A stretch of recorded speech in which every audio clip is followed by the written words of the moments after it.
start off this lecture series for the students in the classroom and for clarity, just to kind of, and anyone who's logged in from our YouTube channel, that this is the second year of our department and college's Equity and Awareness in the Arts lecture series, which is a really exciting opportunity for the department to bring in speakers from outside of the regional area and bring in artists such as yourself that maybe weren't accessible to us if we had you to campus physically.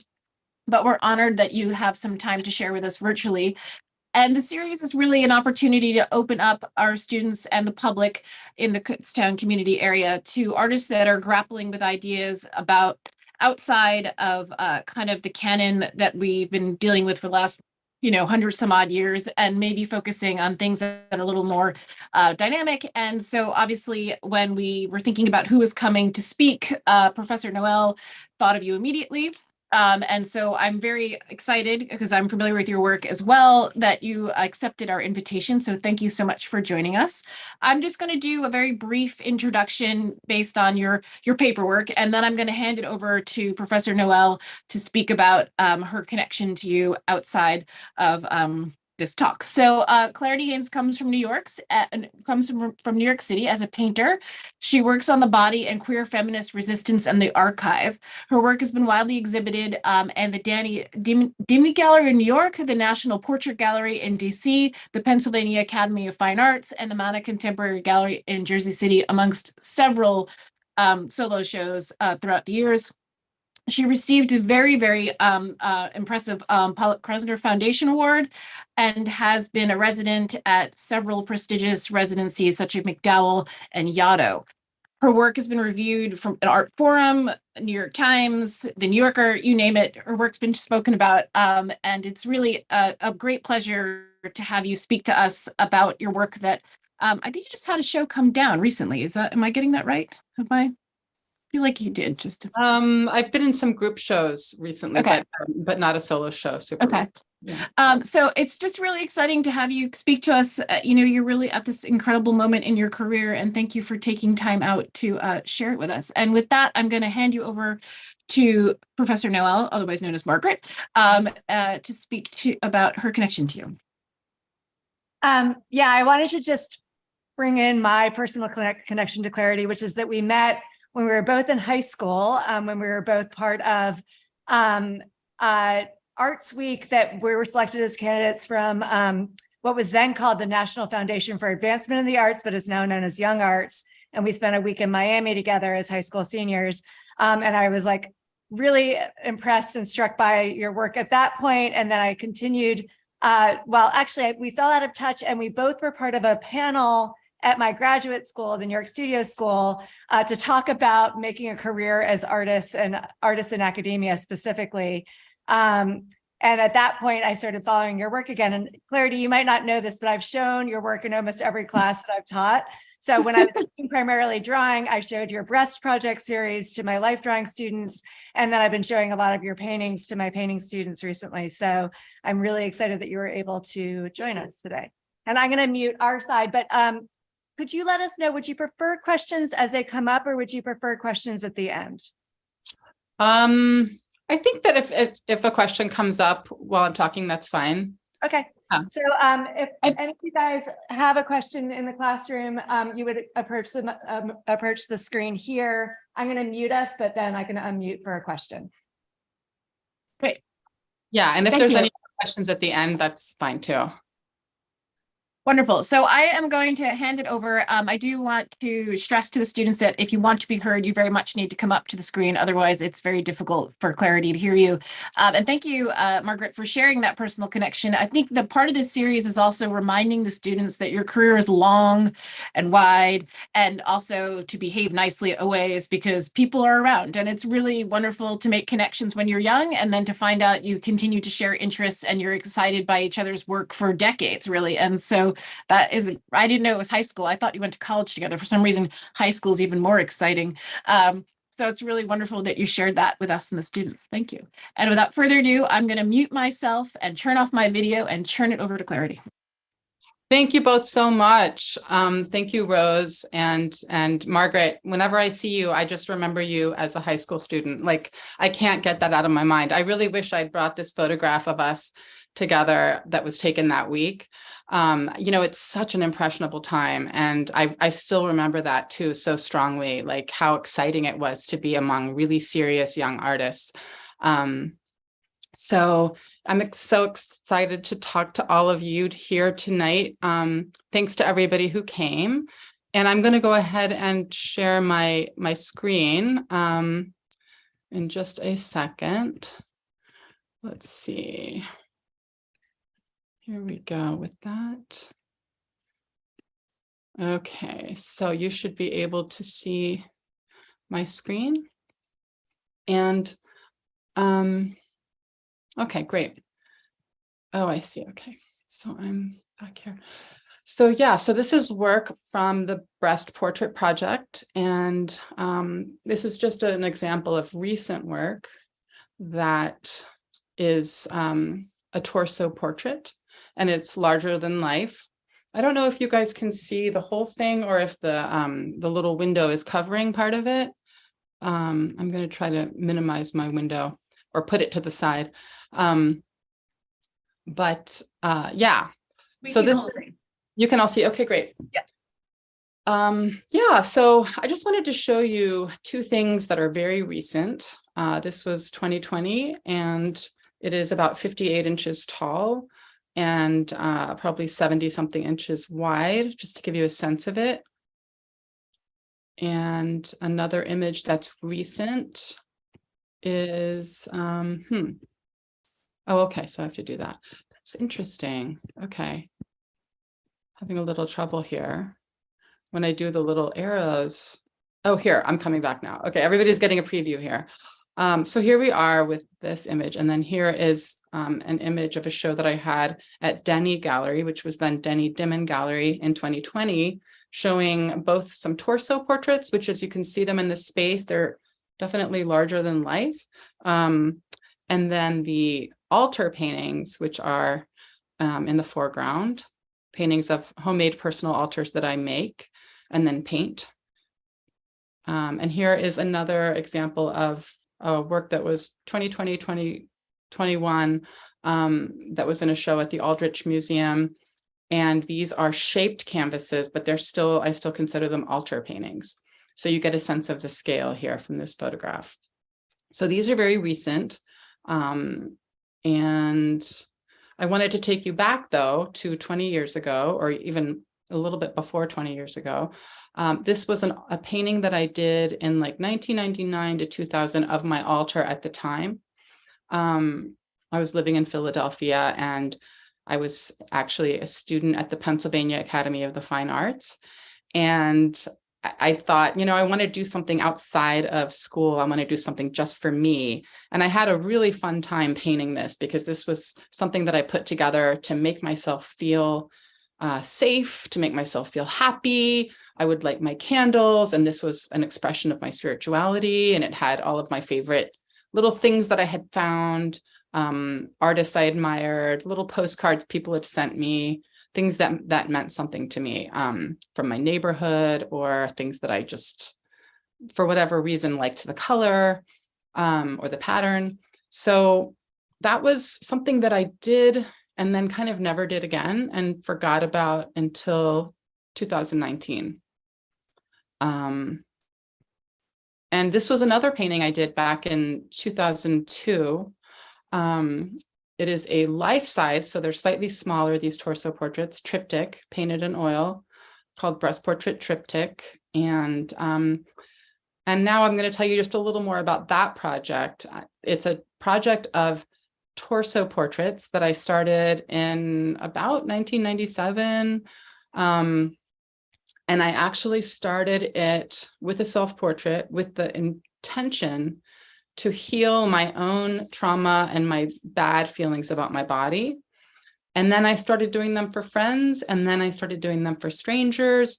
And then I met so many people through this, people that had undergone surgery or illness, or that's just one of the many, many experiences. I did hundreds of portraits over the next 20 years. Usually, and I had them sign this book as well. I have about 6 of these books that are a record going way back to 1998. where each person who sits writes afterwards how they felt about it, how they feel about their body, what is their story. And I would say when I first started this in the late 90s, I think breast cancer was a really big issue. There were many other experiences people shared, and often they sat for portraits as a way to transform something or empower themselves in some way, sort of as an experience that they wanted to have. But breast cancer was probably one of the biggest things, because at that time, it's hard to imagine this now, but at that time, there was still a lot of secrecy and shame around that. People were very much encouraged to have prosthetics and hide, and there was just a lot of sort of negativity surrounding it. So people who made the decision to get a portrait done were often kind of really putting themselves out there and taking risks and making a statement. And then in about 2010, I started doing large-scale oil paintings of these for the first time, really at this scale. And this is an installation view from a show I had in Brooklyn called Radical Acceptance at Tabula Rasa Gallery. And that was the first time I ever showed these large-scale paintings. This is Clarity. I actually have a question from a student if you're okay, sure. Mm-hmm. This is Melody. Hi, a question. So, Sure. when you first started making these pieces, were you ever like kind of like scared to approach it and like kind of like tackling that fear? Like, did you ever like have like those moments where you was like just wasn't sure how you was gonna approach the subject or like what to do and just like how to push through that feeling? Yeah, I did. I'm not sure exactly in what sense that you mean it, but I definitely, it brought me into many situations with people who had had really intense experiences. And I don't know if that's how you mean it. I mean, in one way, I was very much like not happy about finding myself doing this because I was immediately known as the breast artist, which wasn't actually my choice. It was just, you know, it wasn't my plan as a kid to grow up and be the breast artist. But is that what you meant? Or did you mean more like the subject matter and the people that I was dealing with? I meant like the subject matter. For me, I'm trying to get out of my comfort zone and push to like a subject of like nudity and stuff. But I find that the fear or the anxiety of like approaching the subject and like where to start is something of questioning. Okay, interesting. Yeah, that's always been a really interesting thing. I think that the paintings are definitely confrontational. And I think depending on the experiences people have had in their lives, they have very different responses to the paintings. And for myself, a lot of my reason for choosing the torso, part of it was the culture that I was involved in at the time when I started it, when I was in my 20s, which was queer, trans, feminist space in which there was a completely different sense of aesthetics. And there was a sense of everybody's body is beautiful. And there was a sense of people of all sizes and shapes and, you know, being proud and kind of claiming space. So that was the context of my personal kind of community at the time. And I felt, and it ended up feeling a little bit like by showing these bodies, I'm actually showing the people that I'm surrounded by that are also queer feminists, people that have questions about their gender, people that are proud about aging. You know, many of the values in that society, in that community, were like completely opposite of the mainstream values of society. So I think, for example, you know, I was often in spaces where people were had breasts and they weren't wearing shirts. You know, they'd be outside just not wearing shirts. And so I was kind of used to that. But often, like, people might look at it and say, oh, I've never seen a body like this, except maybe in the locker room at the gym, or maybe taking care of an aging parent. So I think it brings up a lot. And sometimes it brings up people's fears of aging or fears of anything, I guess, just the vulnerability of the body. And I actually welcome that. I want people to, I mean, I welcome whatever reaction anybody has, you know, and often the models that modeled for me had difficult reactions, you know, as well, or it was not easy for them to model, or they had sadness about some traumatic experience they had, or often they were just like, I'm so sexy and great, and I just want to have a torso portrait. So it was very varied, but it's very intentional too. And I do remember one time somebody modeling for me, and actually it was this painting here. The one on the right was the mother of a friend of mine. And I didn't know she had that scar on her stomach until she took her shirt off. And then she said, oh, just ignore that. I'm just posing because I had breast cancer, but you can ignore the scar on my stomach. And I was sort of like, can I ignore it? Should I ignore it? And I decided that I couldn't. And I asked her if it was okay, petals of a flower. This reminds me of a waterfall, just kind of thinking of the body as more of a landscape. So for me, it's a sort of transformational experience too, of things that are unfamiliar about the body becoming familiar, and kind of transgressing ideas of what is supposed to be normal or acceptable or beautiful.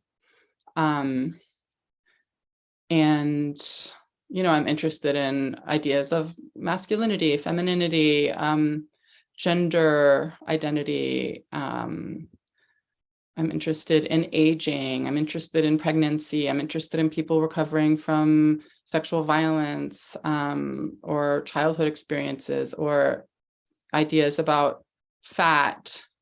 This is a portrait I did of a friend who was pregnant with twins, and the tattoo on her wrist is a tattoo that she got with her partner, which was based on these blue star tattoos that the lesbian community in Buffalo, New York in the 50s used to have, so that they could show that they were queer if they had their wrist in one position, and they could hide it or cover it with a shirt if they needed to. So yeah, sometimes it has to do with tattoos and people making a statement with their body about their values or their community. And the paintings are all about the same height. So there have been times when they've been shown like butted up against one another. So it becomes a polyptych, which I had never thought of it until a curator did that. And then I was really glad that I had made them all the same height, because I love how unexpected combinations can happen.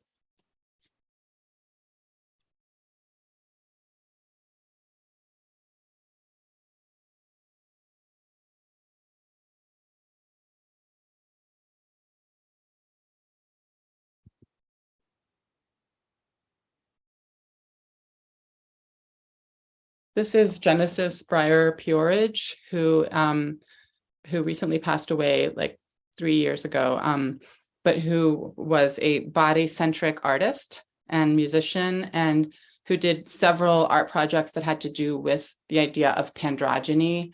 And the most famous was they did a piece with their lover they got surgeries to try to look like each other. So there was this idea of becoming one with your beloved and also becoming one gender that was non-binary. So it was really exciting to get to do this portrait because Genesis, being a well-known person whose story was known to many people, it was a way of doing a portrait that people could really get. They could read the story on the body. That was already one that people were interested in and knew. And, I became very aware that like these really are about telling a story that the body tells. And it's a different kind of portrait, different from the face, which is the way we're normally identified. More of a kind of private portrait.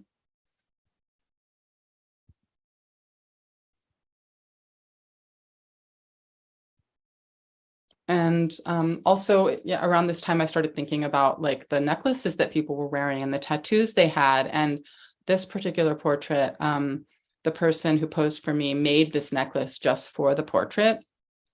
And they were really inspired by the Genesis portrait that was in my studio at the same time. So I had so much fun painting all the little objects that were part of this necklace. the model's name at the time was Grace, but they've since changed their name to Aoyar. And yeah, they're a jewelry artist and they're very creative, and each of these objects means something different. And that was around the time that I remembered, I found a photograph of that altar that I had done, the altar painting, you know, from 20 years ago. And I realized I want to do that again. And I decided to set up an altar just to paint. And I did that. And I thought of the painting as almost like a portable altar. It's very much trompe l'oeil, you know, it's trying to kind of really be realistic enough that you really believe this is it. And then when it's done, I can take the altar down, and then whoever ends up with the painting or wherever it ends up, they actually have the altar itself. And that was really fun. This was larger than my original one. It was actually the same height, 58 inches, as the torso portraits. And it has the altar paintings all have personal objects that I've made or that someone has given me or that, you know, means something special to me.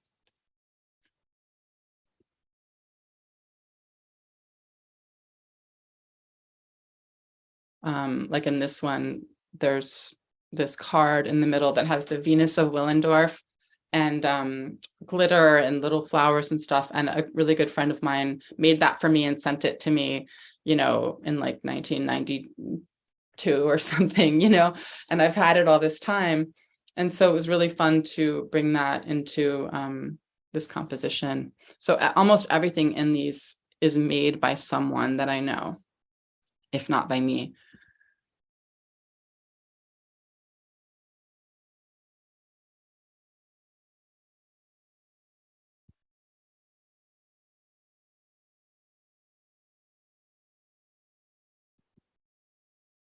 And with this one, I was thinking about winter and death, and the other ones had been based on the spring, the fall, the summer, and this one was fall into winter. And so, you know, this friend of mine, this amazing artist that I hope you all know who she is, named Brenda Goodman, lent me this bat, this taxidermied bat that she has in her studio as a totem. And so I painted that, and then the postcard below of the painting with the red triangle and all the little squiggly lines, that's a Brenda Goodman painting, and I had the postcard, and so that became part of the altar.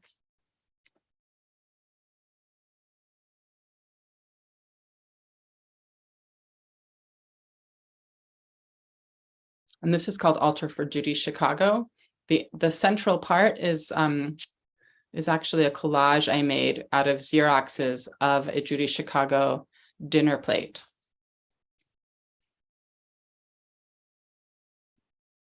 And this is called Altar for Femme Joy. And it's, I was thinking about the pink triangle, which was this sort of queer symbol when I came out during the AIDS crisis. And the idea of silence equals death and the pink triangle and activism. I was involved in the Lesbian Avengers, and ACT UP was prevalent. And so I was really kind of claiming that as a femme symbol. And there's a trans pin in it with the trans flag. And of course, just girly things that I wanted to celebrate and see if I could put them in a painting, which is where you're not supposed to, where actually years ago when Margaret and I were in Miami at this event, we had artists talk to us about our work, and the male artist that was talking to me told me that my drawings were too feminine. And I mean, when you hear something like that at age like 17, it just goes very deep. So I'm always trying to kind of reclaim my full self. This is called Birth Altar 2020 to 2021. And you might recognize one of the round object is actually a reproduction of a Judy Chicago dinner plate from the dinner party. And the hanging mask is called the butterfly mask. And Judy Chicago designed it in 2020 when the pandemic was really just getting started. And I bought one, and so that became part of it as well. And also around this time, I started thinking about birth a lot because it was the pandemic and I couldn't have models come anymore. So I was sort of missing working with the figure. And I was looking at Instagram a lot, and there's a whole big birth community on Instagram. So for the first time in my life, I was able to see images of birth, which I've never really gotten to see before. I had not been very familiar with them. So that was, I found myself like, first I painted this, and then I started thinking I actually just want to paint the births themselves. So that became this new focus that started during the pandemic. So this is an example of one of those paintings. It's called Origin, and I have Origin 1, Origin 2, Origin 3. This is Origin 2. The reason I chose the name Origin is because of, I don't know if anybody knows this painting by Gustave Courbet. It is an 1866 painting called The Origin of the World. And it has inspired, it is actually a kind of a crotch shot in a painted form, which suggests but does not depict birth. So I thought I would, because this is a new body of work, I thought I would share something that I wrote about it so that I can be clear about it with you guys. So I'm going to go ahead and do that. In Maggie Nelson's book of auto theory, The Argonauts, it is suggested that crowning images should be ubiquitous, that they should be on mugs. Every time I watch a movie in which there is a birth scene, I always hope they will show the birth, but they almost never do. I am obsessed with the Instagram birth community, in which photographs and videos of graphic birthing are shown in all of their bloody gore. It is rare to see birth depicted in painting with any kind of realism. Frida Kahlo's My Birth is one of the few examples. Recently, there have been artists who have explored crowning imagery in photographs, most notably Hedgie Shin and Carmen Wynant. And of course, inescapably, there is Gustave Courbet's 1866 painting, The Origin of the World, which implies but does not depict crowning, as well as Mickalene Thomas's 2012 rhinestone-studded Origin of the Universe, which replaces Courbet's white body with a black body. During the pandemic year, I was unable to paint torso portraits from life, my usual engagement with the figure. I guess it's not surprising that I found a new way to paint the body. As in the torso paintings, the body is fragmented, but in this case, it's an extremely close crop, a crotch shot. Like Betty Tompkins, who paints realistic, erotic images of genitalia in ways that engage with porn, I want to paint that part of the body, a vagina, the ultimate lesbian feminist art cliche. But I want to do it in a new way. I want to show something coming out instead of coming in. I want to show blood and gore as part of the body, as part of the darkness of life's entry, like its exit from this earth. I want to queer the idea of birth so that viewers think not of rosy, cis, heteronormative motherhood, but of birth as conceptual, as something that many women's bodies can't perform, and as something that many bodies that aren't female are capable of.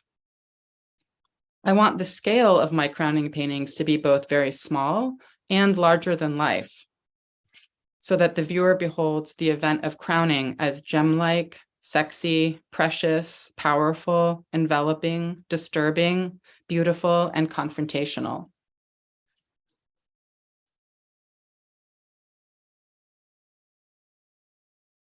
So the circular canvas was something that, I started getting involved in around the time of the crownings, thinking about the idea of the portal. And another reason why the crowning was interesting to me, I think, was this idea of all the death during the pandemic, and death and birth are so up against each other in terms of what it's like to be present at someone's death or someone's birth. It's like outside of normal life. It's sacred. It's scary. It's emotional. So yeah, I've been painting a little bit on shaped canvases as well. And this is a painting called Altar for LC. LC being Liz Collins, who's a friend of mine and a textile artist, and inspiringly working with color and pattern. And several of these patterns in this are from textiles that Liz designed and gave me. And this is another, it's called Full Moon Altar, another circular canvas. And I'm just thinking about the idea of the portal here as well, and night and the moon.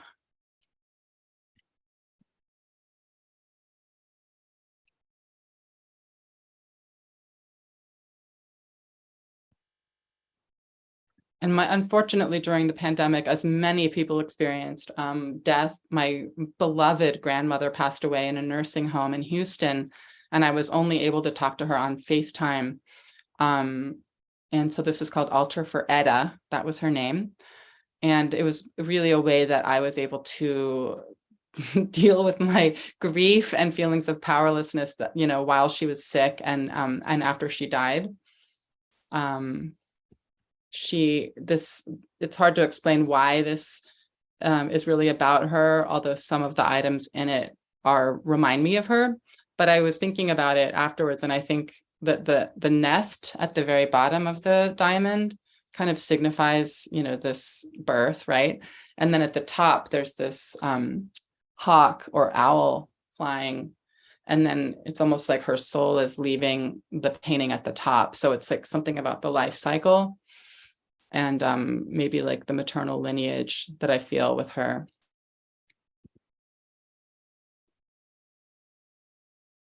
She also loved animal prints. I mean, her closet was basically full of nothing but animal prints. So I had to have that little tablecloth in there for her.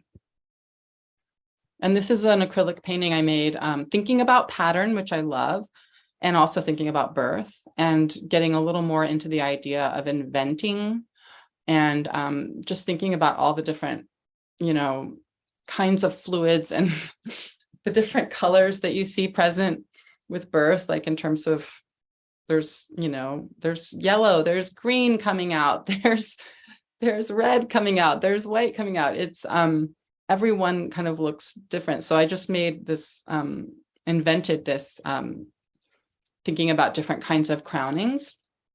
And then I think there's something too about birth for me that has to do with very differently from the torso portraits, which are based on observation. Birth, you know, I think we think of very much usually as a very like heterosexual symbol. And biologically, this expression of, you know, the egg and the sperm and this kind of, it's very like it's seen very in cisgender terms usually. And so I think for me, I've never really wanted to give birth, but I've been in relationships with people who have wanted to give birth. And so for me, I think, you know, I've never really seen family as being tied to biology or even any kind of, you know, physical reality as being tied to our true gender identity. So I think of birth as being part of, for me, kind of like a queer imaginary, because it, in some ways, it feels like something that I'm not supposed to have access to. So I find this really interesting. And I think too about just the idea of like being a female presenting person in the world, and people often they equate that with being a mother. So people's first thought often when seeing that I'm doing birthing stuff is, oh, is this because you've given birth or haven't given birth, or, you know, and it's like the idea that actually maybe I'm thinking about myself as the baby, not the mother, is something that I like to throw out there. And also I don't really love the idea of even using the word mother, although it's interesting to me in some cases, but I don't want to talk about these bodies that are birthing in gendered terms, because they're not, they don't all identify as mothers, nor are they identifying as women. So I want to try to get us away from that kind of way of talking about it. So yeah, this last image is from a series that I'm now doing based on that pattern acrylic series that's kind of made up. I'm now doing life-size paintings that are based on that. I've now done I've done this one, I have 2 more in progress, and I'm going to kind of, I think, keep going. And sort of, they're a mixture of imagination and different sources. And sometimes people give me images of birds that they, like a friend gave me an image that her father took, a photograph of her own self being born, and I'm doing a painting of that. So I try to, even though I'm inspired by like images that I find online, I'm trying to kind of move into a place where I'm inventing and using images that have a more personal connection.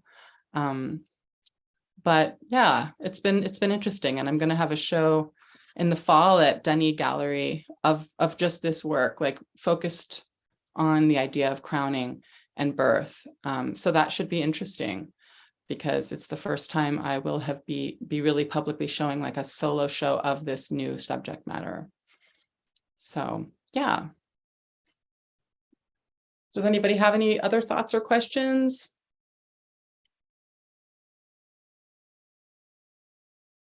And you can be honest. It's okay if you kind of, if you're not in love with what you're seeing, it's fine. Because I understand that it's not always what we're used to seeing, and it may be disturbing to some people. Margaret, I have a question if no one in the class, can you hear me and see me? Is that working? I have a question about the idea that you put forward earlier in your talk about coming out of the closet or coming out as queer in a time period where they were using the pink triangle symbol, and how that language has changed in contemporary kind of queer communities, and how you either struggle with or don't struggle with that language changing around you, and maybe your work, I guess, how do I say this? How your own identity and your work may or may not change because of those cultural shifts. Is that a clear question? Yeah, I don't know definitely. if that was Yeah, that's very clear. I mean, I feel like, when I came out, it was 1990 and I was 19. So it was, and my dear gay cousin had passed away of AIDS, like while I was still in high school. So then I became very close friends with his boyfriend, who then died. And I came out, it's like, so I think I came out at a time when coming out and being queer was so much about death. And it was so much about grieving, and it was so much too about the body and its vulnerability. And I know that, and it was also a terribly upsetting time of lots of discrimination and, just refusal to recognize or celebrate like queer and trans lives. So I think that I'm very much interested I'm interested in the fact that I was involved in this group called the Lesbian Avengers, which was basically doing performance art. Yeah. And it's so not very well known. Like, it's interesting to see the things that get remembered in history, There were a lot of things going on around that time. There was the Riot Girl stuff, I had connections to a lot of it, but the lesbian stuff is the stuff that really falls through the cracks. And I think that I'm interested in the symbolism of what queer activism looked like then. And I'm interested in the symbolism of what it looks like now. And I'm interested in sort of being an archivist, and this is where the archive comes in, of being an archivist of how the language changes and how the images change. But really there's a continuity through all of it too, in the sense that the things that we fought for then made it possible for certain things to exist now, like gay marriage. Like, I never thought that would happen. And set the groundwork for further, progression. And so one thing I'm very grateful for is that the evolution of thinking around trans identity has progressed so much that the general public now has a vocabulary around that, which makes talking about my work a heck of a lot easier, because it was really hard in the 90s I was involved in a lot of trans activism at a time when people, like in 1994, people don't even think it existed back then, but I was in like a trans march in 1994. And, you know, so, but yet when I would give a talk about my work, it would be really hard to like explain to people the nuances, right? Of the fact that, you know, a lot of what propelled me to actually interrogate the body through these portraits was my own interest in how gender doesn't align with the body, and how do people feel in their bodies? How do they, you know, like, how do they make decisions about what to do or not do with that body? And so it's super helpful that the general like vocabulary has evolved so much now that people don't just look at a body with breasts and say, oh, this is a cis woman, or this is a heterosexual cis woman, or, you know, it's like people can see, like, I've always thought breasts are not a signifier necessarily of femininity. And I've actually always wanted to get top surgery, and I never really did. And now I kind of like still want to, but like, there's different reasons why I probably won't. But yeah, so I'm really interested in the changes and the continuity, you know, between generations. And that's one of the things I hope my work kind of engages with. I'm really happy you, there was so much in that answer that was interesting and amazing, but I'm very happy that you touched upon the word archive. It's something that I know resonates with my own work, but also I think a lot of our students, you know, they do have access to Instagram, what you were talking about, which is essentially a living, breathing archive. And so thinking about how you're taking, as you said, it's amazing what doesn't get remembered. And your work is really a fantastic opportunity for someone who's very knowledgeable of all these signs and signifiers of that language to dip back into the past, but then bring it together with contemporary language. And it's just really exciting to see somebody whose career arcs that, because a lot of times you see work that's either from here or from here and doesn't have that crossover. So it's really exciting. Thank you. Thank you for that question too. That was like super exciting for me too. Yeah. These talks are for Margaret and I as much as they're for the students, but right. Well, right. I actually have a comment more than a question, although you might want to expand on it. But one of the things I find so interesting about your work is how beautiful it is, but it also is discomforting. Like it makes me uncomfortable, even as somebody that's seen a lot of graphic images. Yeah. And that balance that you're able to maintain between something that's like the colors and the luminosity and the surfaces, and it's all like the skin glows. And yet there are these like very violent images, especially the birth ones, you know, and they sort of maintain that balance between the beauty and the violence of this act that we sort of take for granted and is also invisible, you know, so. Yeah, totally. I mean, that's like one of those things I like to try to work within, is the idea of beauty and the idea of ugliness too. And you know, like with these paintings, I've been thinking a lot about blood, and blood is a huge like staple of subject matter in Western painting, right? Like, you know, Artemisia Gentileschi's painting of like the beheading of Holofernes, all of the Christ paintings with the blood dripping. And I'm actually reading about how obsessed people were with the depiction of blood, like especially in like Northern Europe in medieval times. There was this idea that blood was associated with like the piety of Christ's body.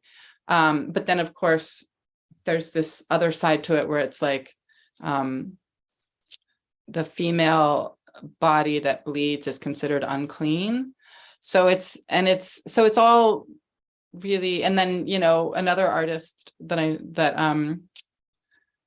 know does work about blood and sort of the AIDS crisis and ideas of queerness and contamination. And there's just so many meanings to it. And yet, yes, it is there. You could see it as violent. And then you think of violence against women, you know, which we all see, you know, all the time in TV shows and stuff. So, you know, like police procedurals, etc. So yeah, it's thank you, Margaret. Like, I hope to be able to walk that line of like beauty and also confrontation, and yeah.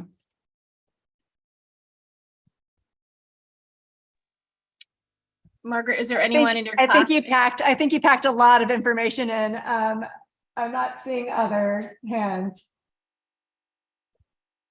Oh, Kim has a question. Hi, I was just wondering if you would ever do paintings of like that have to do with birth that include like other images like C-sections or like stuff like that. I feel like a lot of birth, like stuff about birth is like hidden from Mhm. and stuff. I as soon as I started looking into birth, it freaked me out because like I feel like a lot of it is hidden.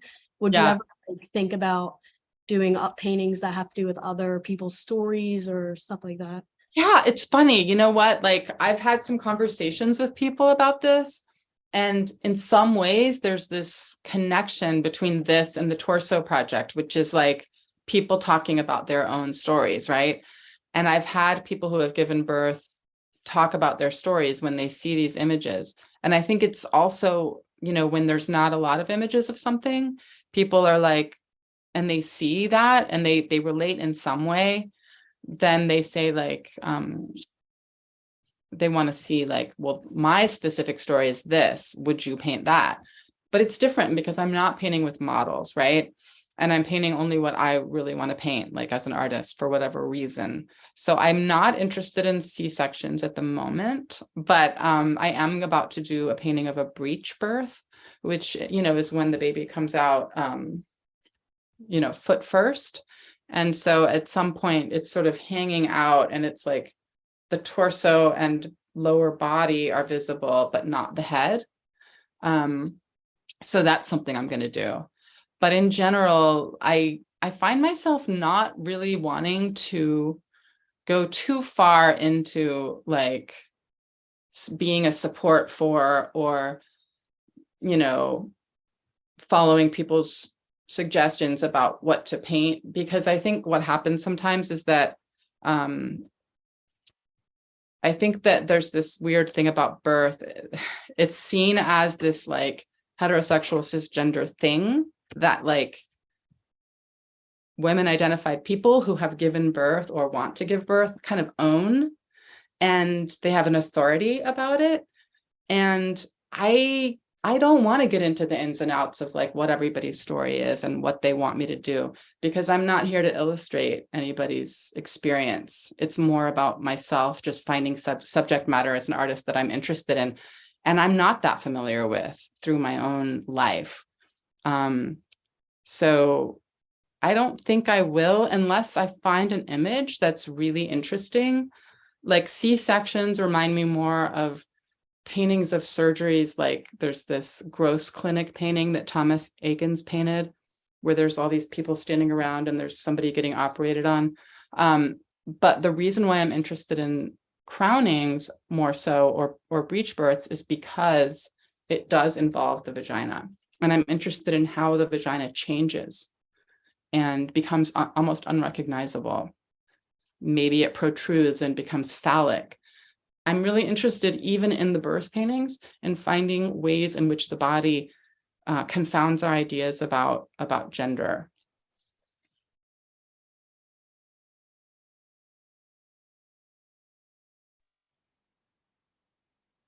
Thank you. I think you've given us so much of your time, and this talk has been just, as Margaret said, so full. And I want to offer the students, you know, artists are very busy, and I'm not saying they're going to reply, but Clarity's email is actually on her website. It's not as if it's a great secret and we found her under some insider loop.